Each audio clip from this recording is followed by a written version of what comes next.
সমস্ত আমলের মধ্যে শ্রেষ্ঠ আমল কোনটি?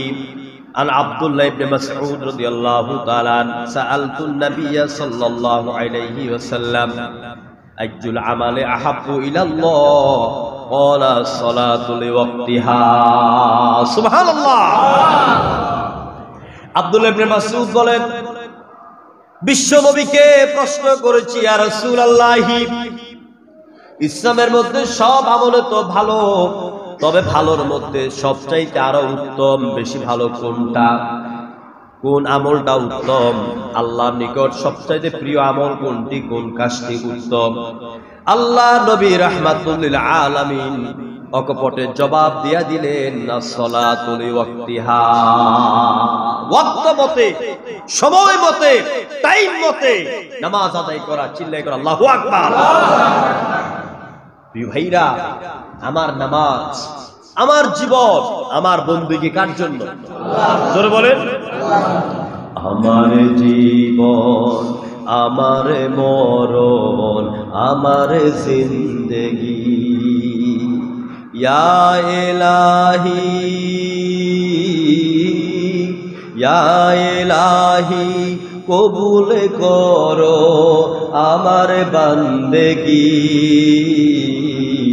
আমার জীবন, আমার মরণ, আমার জিন্দেগি। জোরে কোন আমিন। আমার নামাজ, আমার সালাত, এটাই তো আমার জীবন। আমার সালাত যদি আমার জীবনে না থাকে, আমার জীবনে 2 পয়সা দাম নাই, 2 পয়সা দাম নাই। এই জন্য মুমিনের জীবনের সাথে সালাতের সম্পৃক্ততা ওতপ্রোতভাবে জড়িত। যেমনটা আমার আপনার দেহের সাথে কল্লার সম্পর্ক, ঠিক কল্লা ছাড়া একজন মানুষকে যেমন শনাক্ত করা যায় না, তেমনি করে নামাজ ছাড়া একজন মুমিন তার ঈমানের দাবিতে সত্যবাদী হতে পারে না। প্রিয় ভাইয়েরা, আল্লাহ রাব্বুল আলামিন কোরআনে কারিমে বলছে, কুল ইন্না সলাতি ওয়া নুসুকি ওয়া মাহইয়ায়া ওয়া মামাতি লিল্লাহি রাব্বিল আলামিন।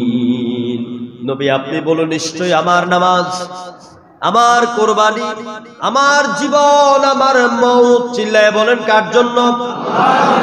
রব্বিল আলামিন, যিনি সমস্ত বিশ্বের প্রতিপালক, ওই আল্লাহর জন্য। মরতে যদি হয় কার জন্য মরব? বাঁচতে যদি হয় কার জন্য বাঁচব? আল্লাহর জন্য বাঁচতে হবে, আল্লাহর জন্য মরতে হবে। এটার নামই হচ্ছে ঈমান। যে জীবন আমাকে শাহাদাতের তামান্না যোগায় না, যে জীবন আমাকে জান্নাতের আকাঙ্ক্ষী করে তোলে না, যে জীবন আল্লাহর জন্য আমাকে পাগল পারা মাস্তানা বানিয়ে দেয় না, সেই জীবন এটা কুত্তার জীবনের চাইতে খারাপ। এরা শুধু দুনিয়াকে পাওয়ার জন্য, এরা দুনিয়াকে পাওয়ার জন্য এরা ব্যতিব্যস্ত থাকে। আমার ভাইরা, আমার সময়, আমার কথা, আমার চাল চলন, আমার উঠা বসা সবগুলি পর্যবেক্ষণ যিনি করছেন তিনি আল্লাহ। এই ভয়টা আমাদের প্রত্যেকের অন্তরে প্রতিটি মুহূর্তে থাকা উচিত নাকি উচিত না? এরকম ভয় যদি থাকে, বিশ্বাস করুন, সমাজের চুরি বন্ধ হবে, ডাকাতি বন্ধ হয়ে যাবে, সন্ত্রাস বন্ধ হবে, জেনা ব্যভিচার বন্ধ হয়ে যাবে, গীবত বন্ধ হয়ে যাবে, পরনিন্দা বন্ধ হয়ে যাবে, পরকিয়া বন্ধ হয়ে যাবে। আল্লাহ রাব্বুল আলামিন নামাজের গুরুত্ব এতটাই দিলেন, বললেন, নবী আপনি বলেন, আমার নামাজ, আমার কোরবানি, আমার জীবন, আমার মওত একমাত্র আল্লাহর জন্য। এই নামাজকে জিহাদের ময়দানেও আল্লাহ পাক ছাড় দেন নাই। জিহাদের ময়দানেও নামাজ আদায় করার পদ্ধতি আল্লাহ পাক দিয়ে দিয়েছেন। সুবহানাল্লাহ।